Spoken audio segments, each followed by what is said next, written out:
Hello, everyone. First of all, I just want to say that was a great presentation. I've never seen it before, so it was really nice seeing some of the tools and actually the similarities, the way I'm animating with stuff and the way that the Tumblehead gang is animating as well. So, but today we're going to take a look at some of the new features, tools, and workflow for Houdini 20.5 for animation. So let's just jump in. So the Lucha that's available in the content library, and I just did a simple animation of him tossing a ball back and forward, and I used the selection sets like Yesmer mentioned, and I used the Control-Shift volatile hotkey, which allows you to move the groups of controls around any pivot that you want. And of course, using some of the animation sliders as well, just doing some breakdowns in between just by dragging the slider around.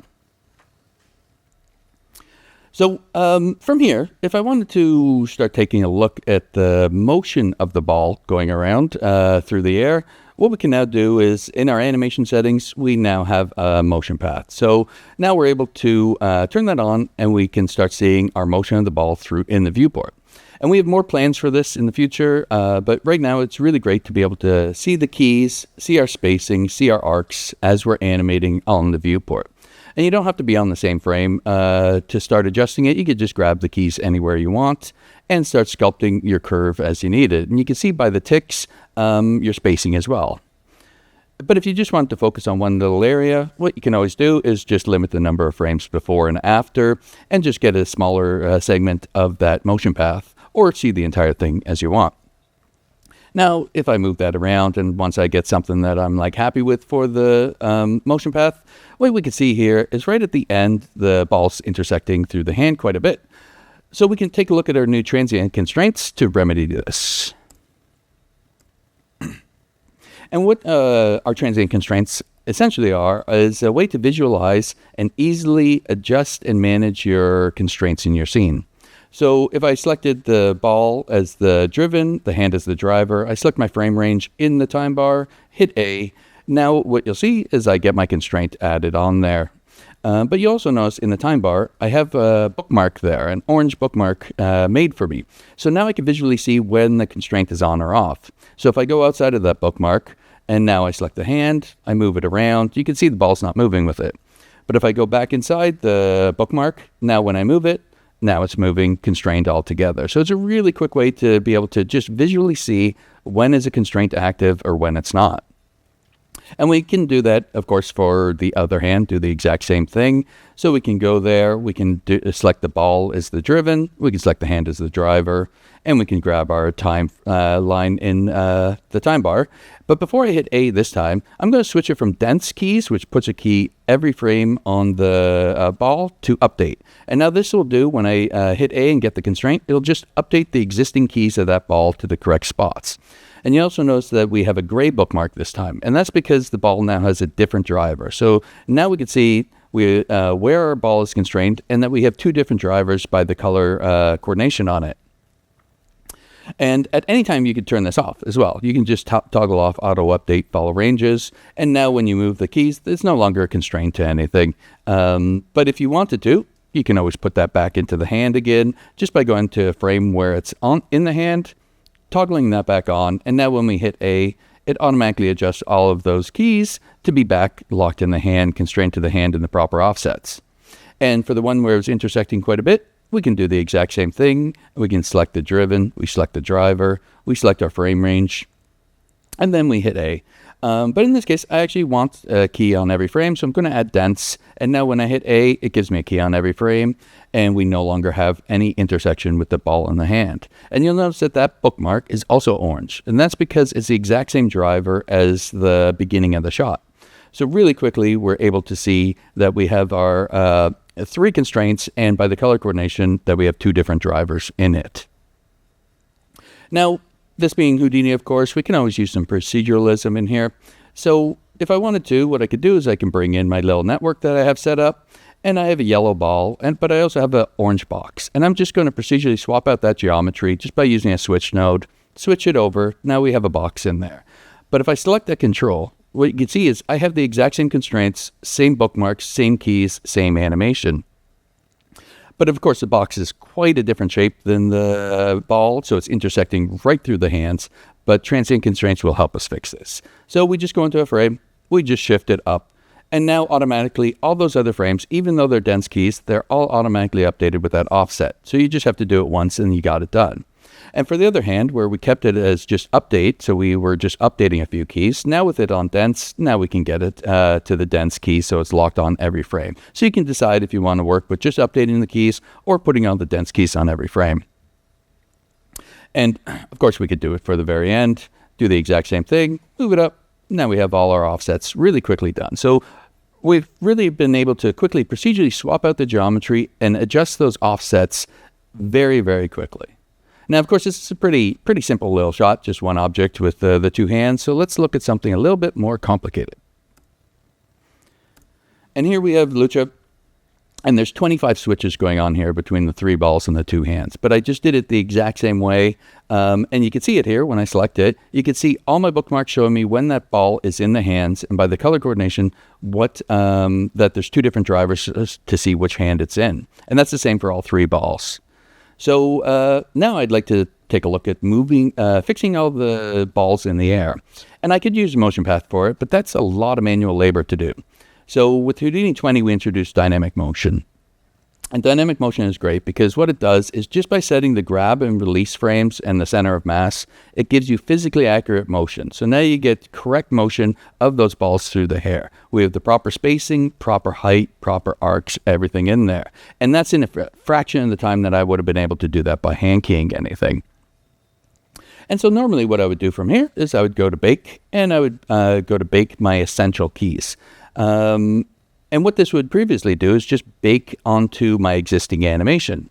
But now we have our new animation layer pane, and you can see we have a toggle to bake the keys to the new layer. So now when I hit bake, now we get a brand new layer for us called dynamic motion. And I could just rename this to be called blue. I can change the color of it just so it's easier to see, blue, and I can move it down by the red and the white ball that I've previously done the dynamic motion on, but right now I just have them muted in my animation layers. So if we go back to animate, and when I start playing this through, now we can just unmute those layers to activate them. So we go from some rough animation of what I was just approximating it to physically accurate motion of these balls moving in the correct height, correct space, with the correct spacing involved. So like our previous example, we could take these objects and we could procedurally swap them out from 3 different balls to 3 different objects now. All the animation, everything remaining the same.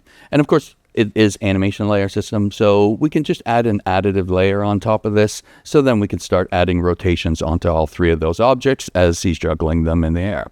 And finally, I just did an eye line change for Lucha because he was looking too high, and now the balls are in their proper physical motion. He can look at it now. So it's a really quick way to be able to take our dynamic motion, to be able to bake it onto a new layer so it's non-destructive, and then continue animating on top of that. And here we just have an example of Lucha just shooting some hoops. And I use animation layers a lot so I can quickly try different things without having to reanimate everything. So I just duplicated that layer. And what I did is I just made him dribble behind his back instead of in the front. And if I was happy with that, then we could start taking a look at the ball going through the hoop. And again, I could key this by hand, but it would take me a little bit longer. What I often do for things like this is I'll make it a Ragdoll prop. And now we have that motion generated for us of the ball going through. But if I want, I could still change that motion. So I can select the backboard, and just with one parameter, I can switch the bounce parameter on it. So I'm going to go from 0.3, where it's just sinking right through, to 0.9. And now when we end up, it's actually bouncing out of the hoop. So we can put it to 0.7, and now we get some nice bouncing right around the rim before the ball goes through. So, like dynamic motion that we just looked at, we also now have a bake keys to new layer. So now when I start recording this pose of this Ragdoll ball, now that I'm happy with it, we could start with our new Ragdoll layer. And I could bake as few keys as I want here, or I can make them as dense as I need. So you have the choice to decide that as you're recording. Now when we go back out and I turn on that ball, now that we've recorded that onto our ball, you can see there's no animation before, and then it goes into the Ragdoll. And that's because the Ragdoll layer is an override layer. So really easily, we just select the frame range in there, right click on it, and set weight from play bar selection. So now we've automatically set our key, our layer weight on our key, And when we play it through, we get all that motion with a nice ragdoll motion going through. And if I want to change it, go back to my original animation, not behind the back, we could just mute that channel or that layer. And now we have everything going through, still all hooking up. So it's a really great way to be able to try different things, get some options to see what works best for the shot. We also have a bit of quality of life things for some of our HUDs that we have. So if we look at our animation settings, besides being able to hide and unhide it, we also have just a toggle so that we can minimize it, get it out of the way if you don't want to see it, or maximize it to back to its spot. We can also lock it into the viewport, so it's just locked in that one spot there. We can still toggle it, minimize it back down when we don't need it, and bring it out when we need it. We also have a new copy and paste for controls. So if I want to put the barbell in Electra's hand, what I can do now is I can just select her hand control, and I can right-click on that, and copy selection or Control-C. We can select the control from the barbell.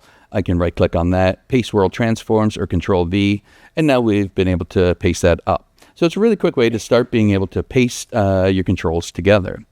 And of course, we still have our selection sets, so I could still just have them selected with the volatile hotkey of Control-Shift and be able to pose Electra with the barbell without needing constraint at all. We also have a new mirror tool. So if I right-click on it, and we can mirror with plane, now we can take a look, and we can see we have a couple of visual displays that we can look at. So I'm going to toggle outline overlay off, and we'll look at the live preview. So this is just showing you what that result would be before you commit it. And once you hit enter, you would commit it. But I like using the outline overlay because I like to see it with the previous pose as well. So now I can just shift it out, and we can move it around to the ankle area if we want to. And now when I hit enter, now what we'll get is our new pose on there. So really quickly, we've been able to copy and paste that barbell to the hand, and we've been able to mirror from Electra's right hand into her left hand.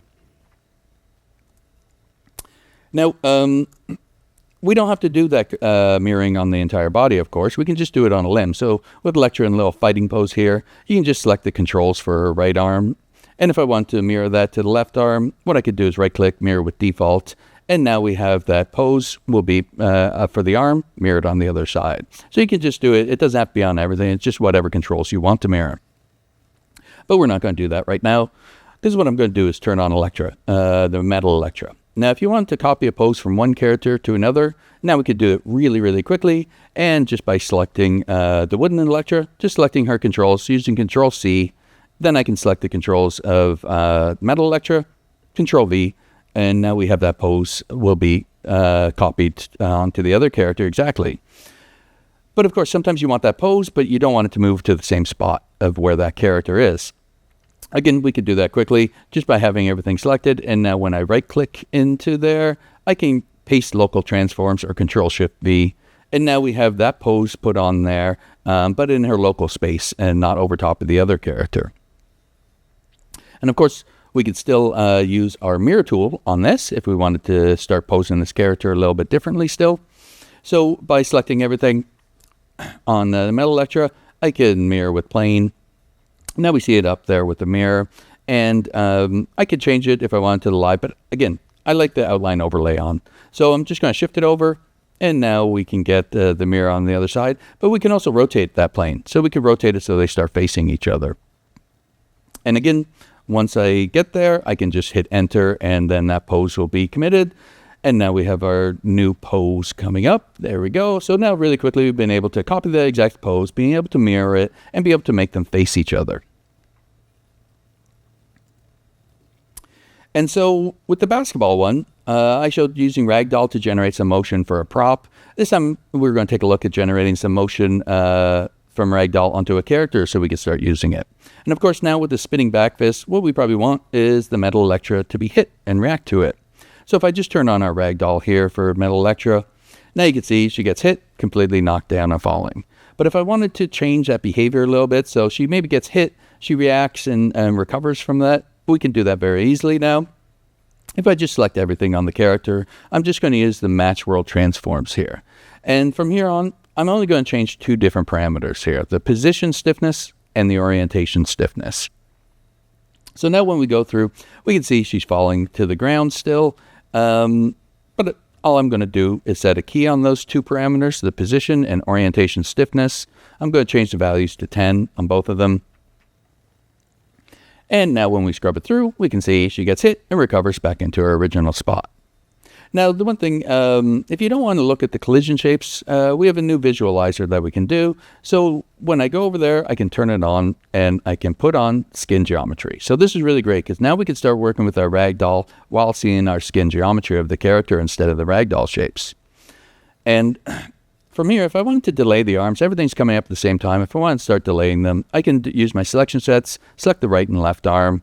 Again, just using the two parameters, I can change the position stiffness to 2, the orientation stiffness to 2.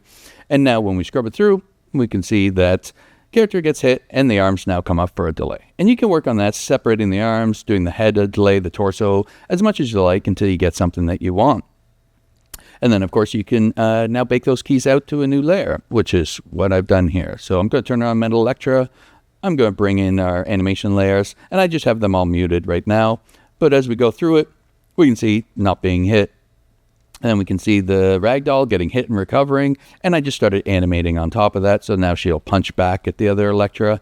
And we want the wooden Electra to react to that. So what we can do is just add a layer on where she just has a quick little lean back out of the way. And you can continue on with that. So it's a really great way to be able to take some simple animation, start using ragdoll to generate some motion, and then continue animating on top. Now, of course, sometimes you just want the big hit from the ragdoll, the character to be like launched somewhere, but you don't want to change any of the animation from your spinning back fist or anything else. You don't want to have to start working with that. So one thing I usually do is I make a collider. So I just take a simple object, in this case it'll be a cube, and I make that a ragdoll character, and I turn off the collisions on the Electra and now have them on with the box. And now I can start controlling how that ragdoll, the direction, the speed, how much it's getting hit, just by setting two simple keys on that cube. So now I just set it, and based on the speed of the cube moving and or the direction of it, now you can completely change how your ragdoll is behaving just with a simple object, not touching any of your other animation. And you could do a lot of versions of this and record different layers out from this ragdoll. So now when we go out, that's what I've done here. I just have a couple of versions that I added. So now we can play it through and we can go from not being hit at all. Then we can do one where I just kind of got her hit and knocked out, falling back. And then I move that cube quite a bit faster and upwards. And now we can get the character to flip. So it's a great way not to have to mess with any of your other animation, but still be able to have some control over how that ragdoll is being driven. We've also begun working on our ragdoll posing. So if I rotate the hand here, we can see all the fingers are intersecting right through the table. But what I can do is grab those controls. I can activate them using Control E. And now when I grab that hand control and I start rotating it down, it no longer intersects through the table, but starts interacting with it. So we can begin to start posing our character interacting with objects. And of course, we probably want it to interact with itself as well. So we can just grab this arm here, and I'm just going to move it by the head. And I'm just going to activate the head right now. So when I grab this hand control and I start pushing it around, now we get the head reacting to the hand movement. And we can do that in reverse too. So if I wanted the head to act on the hand, I'm just going to activate the hand, and then I could take the head and I could start rotating it. And now we can see it pushing on the palm of the hand. And we can also do it so that we can just add a little bit of gravity to all the fingers. And just by doing that, now we get a better contact of the fingers on the head. So really quickly, we've begun to be able to pose our character interacting with objects and interacting with itself. Okay, so now let's take a look at our new toucan character here. And I've just did a simple little flap cycle on here. But what we could start doing is, what I usually do is just lock my layer to begin with, just so I don't touch my animation at all. And we have a couple of different ways of creating new layers. We can create an empty layer and add controls to it. Or since I have my selection sets already set up, I can always use them, click on them, and then I can create a layer from selected controls. And by default, our layers are created as an additive layer, but you can always go into settings and you can set that to be a default layer to be an override layer. We also can show the layer membership. So once you toggle that on, Now you can scroll down and you can see all the controls that are part of that layer. We're also able to, if we want to select all the controls from that layer, we can right-click on it and we can select Layer Controls. And what that'll do is select all the controls in the viewport, but it'll also scope all your channels in your graph editor. Now, I'm just going to change this layer name to be called Feathers. And that's because we have a new groom and feather controls as well. So the great thing about these new feather controls in the groom is that I get a lot of nice detail, get a lot of nice behavior when I'm actually posing our controls and posing the character. So if we take a look here, I can grab the two wings, and if I just move them up and down, you can see we're getting some nice behavior on the feathers on the back of the character. We can also just grab sculpt, shape, get the silhouette right for our wing feathers. And if you take a look at the neck area on the toucan here, when I grab the head control, I rotate it back, you can see all the neck feathers actually splay out. And if I move it closer in and rotate it down, you can see certain areas will smooth out. So we get a lot of nice behavior just by posing our character. But what we may want to do is have more controls just for feathers. So I just turned on the set here, and now I can really puff out all those feathers on the back of the character. If I want to add some subtle breathing, I can just grab that, do a little bit of rotation to get breathing on the chest area. We can take the head feathers, start ruffling them up or flattening them down as we want. We could do it for any of these controls, essentially. Now, if an animator is going to spend all this time keying, getting all this detail in there, all this animation on the feathers, we don't want to lose that information as we go down the pipe into rendering. So the great thing about these animation layers, the animation feathers, is that they actually deform the groom and drive the simulation. So this allows us to see our feathers in real time, getting an accurate representation of the groom while we're animating. So this should be all this stuff that the animators, all this effort, all this work that we put in to get all the nice details on feathers and grooms. This should pass down now through the pipeline and be represented in the render. And here's just an example of some way that I use layers a lot. So here I just have a simple flap cycle that I did. And like I said, I like to do alts a lot. So I just did a faster flap cycle with a different posture on it. And now I can just add some movement on it, just a little bit of drift onto the character. And now I could change the wing angle to try and justify that movement of that drift. And then I could do some head adjusts, again, trying different things really quickly just to see what they look like. And we can do an override layer, so I can add a glide in there. So I can just override that flapping into a glide. And then if we look at our camera, now we can see what we have here, but we can now just move the character forward. So just using that motion, and the head's looking a little bit too high, I could just do it based on the camera, adjust the head down now. So this is really great to slowly build up the motion without having to do it all throughout the one long shot. And if we wanted to, all we have to do is mute that faster flight cycle, and now we get back into our slower flight cycle. All that animation still remains the same. So we have a couple of different choices to make here, but all the animation is the exact same for what we want. So it's a really quick way to get that kind of motion in there. And now just to tie everything a bit together, we have our toucan flying, picking up a bucket. And what I could do is just do a ragdoll layer on top of here. Now I have the toucan and the bucket falling down, interacting with each other. From here, I could do an animation layer on top. I can make the toucan get up after falling down. I could do some different head shakes at the end, just try a few different things, and any other final adjusts I want from here. But sometimes what I find is I don't need two layers for that head adjust at the end, the little flick. So I can just select those and merge selected layer. So you can clean up your layer pane. If you find that you're starting to put too many things on, you can tidy it up really quickly. And so, with this 20.5 release, with our toucan, our feathers, motion paths, animation layers, copy, paste, and mirror tools, ragdoll improvements, and transient constraints to previously released features such as dynamic motion, animation sliders, volatile hotkey for posing, selection sets, bookmarks, plus many, many more. There's a lot of really great things in here for animators. And we'll continue to be adding more tools, more features, and workflows with every release of Houdini. And with that, thank you all very much.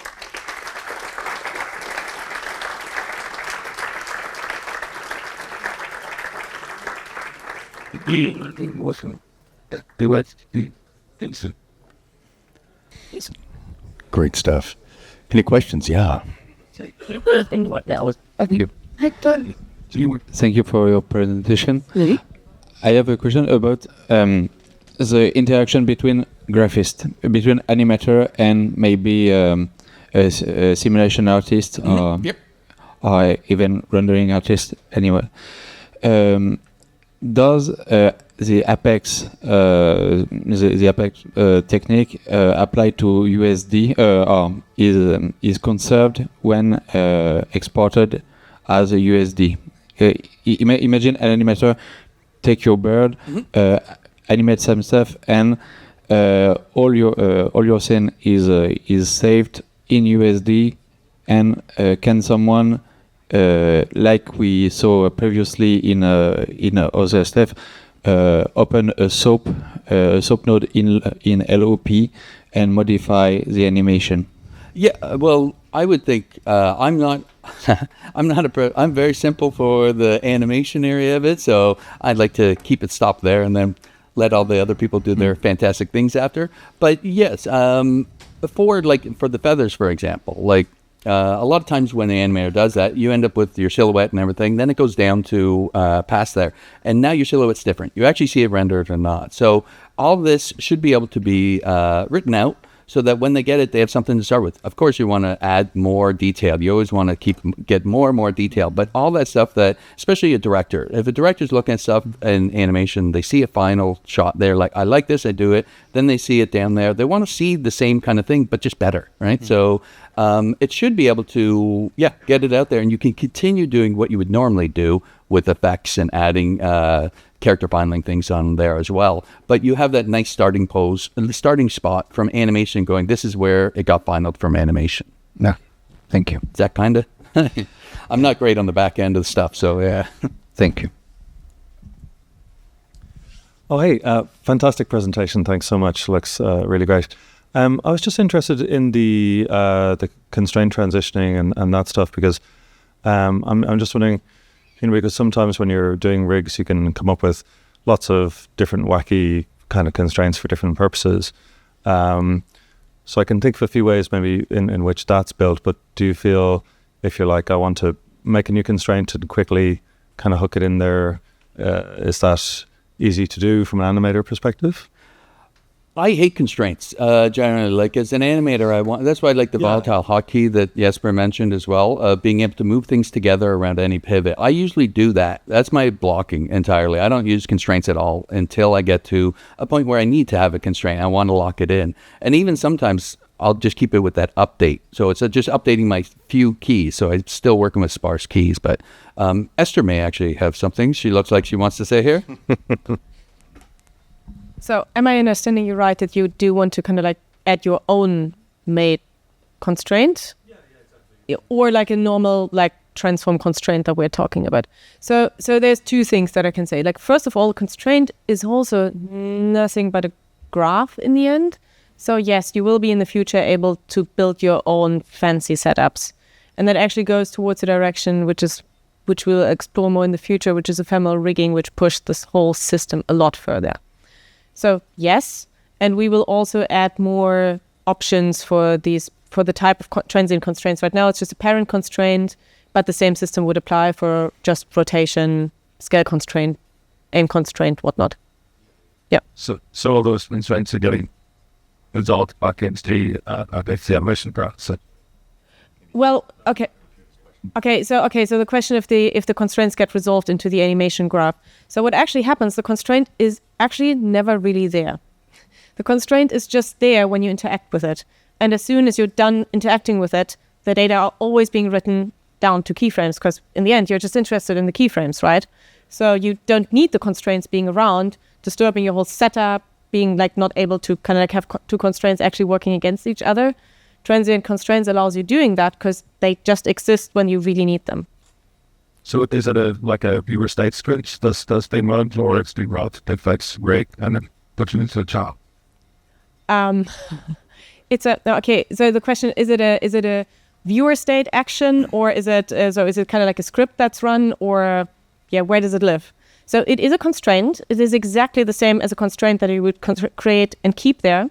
It's part of your animation scene, but we just add it and remove it dynamically the whole time.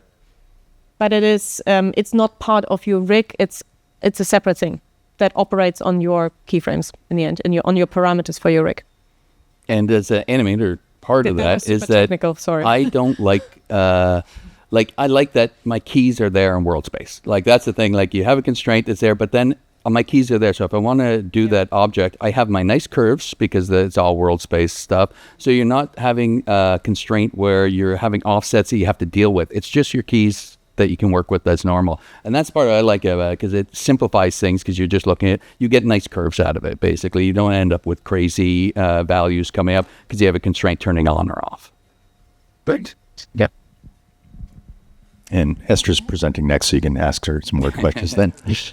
Any other questions for Warren? Okay, thanks very much, Warren. Great. Oh, here's a question. Okay, my question is there some proceduralists that can be added in this scene animate, like, for example, a procedural layer that will read previous key of previous layer and add like noise or jiggle on top of it? Heard of. Could that Right now, sorry, like you're saying, being able to put a layer of like noise or something on. like a procedural layer, maybe in the future, is that like something planned or? We can have Esther talk a little bit more about that later on, but it's also moving some of that stuff that they talked about in their presentation of jiggles and stuff like that that's out in the KineFX world. Yes, I want to get that stuff so it's a tool in Apex, right? So we, because we're still in beta, by the way, for this, right? We're still in beta for all this stuff. So getting some of those tool sets that you use to KineFX, jiggles, secondary motion, all that stuff, getting that into Apex so now it's just a tool that you can just do something, boom, gone away. That is the plan to be able to add a lot of more of that stuff in there. Cool, thank you. Awesome. Great stuff, Warren. All right. Thank you very much.